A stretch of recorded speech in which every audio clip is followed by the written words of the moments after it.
Welcome to The Explainer. Let's talk about your marketing budget. Are you spending it on the right events? Today, we are putting two wedding industry giants head-to-head, Open Days versus Expos, and we're going to figure out which one actually grows your business. All right, let's get right into it.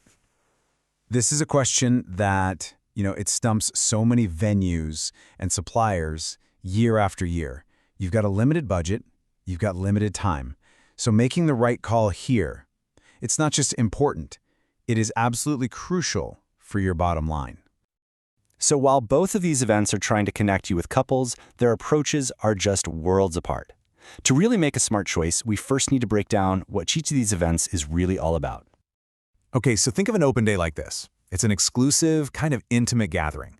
A single venue gets to curate the entire experience, and they're doing it for couples who've already shown interest in them. It's all about building real relationships, with the venue completely in control of the story. Now, a wedding expo? That is a whole different beast. Picture a massive, bustling marketplace. It's organized by some third party, and you've got countless suppliers and venues all packed in, competing for attention. The crowd is huge, and couples are at all different stages of planning. Here, the name of the game is just mass exposure. So here's the bottom line, the crucial point. An open day is built for depth and real connection. An expo is built for breadth and just sheer volume. One is a focused, meaningful conversation. The other is a really loud marketplace. So how do these massive differences actually hit the bottom line for the venues themselves? Well, when we start looking at the return on investment, the contrast gets pretty stark. For a venue, an open day means your marketing dollars are laser-focused on couples who already like your space. That means you get highly qualified leads and way better conversion rates. At an expo, though, you're shelling out big money for a booth and staff just to stand right next to your direct competitors, all of you fighting for the scattered attention of a much less qualified crowd. But hey, it is not just about the venues. What about all the amazing photographers, florists, and other suppliers out there? How does their experience stack up? Well, at a venue's open day, suppliers get that quality FaceTime with couples who are the perfect fit for that venue's vibe and budget.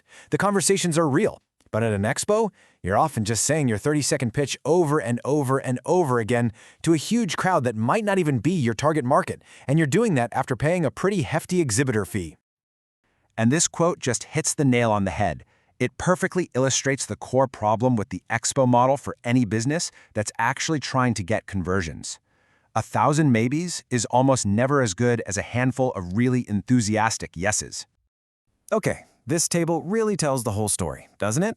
Just look at the trend here. On the things that really matter, like lead quality and long-term value, open days just consistently come out on top. The only place where expos seem to win is in creating a super crowded, super competitive environment, which isn't exactly a win, is it? But wait, there's one more really crucial piece to this puzzle, especially now in our digital world. It's the thing that can make or break your event's success. It is the key to turning a good event into a really profitable one.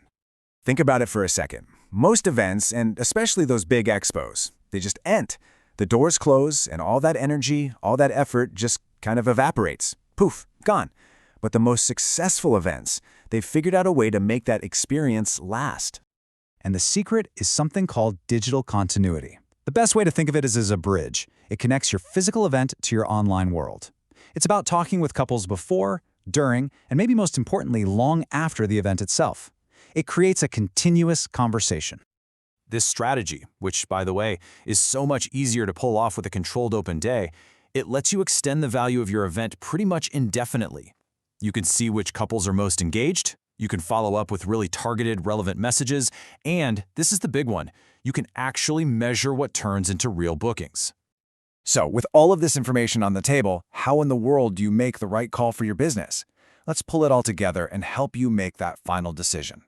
Now, to be fair, expos are not totally useless. They definitely have a role to play.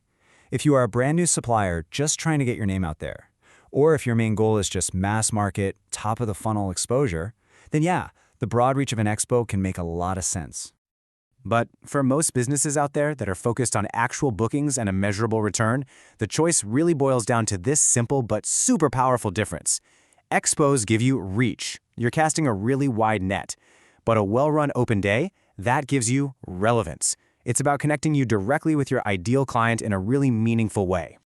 So as you plan your next marketing move, you've got to ask yourself that question.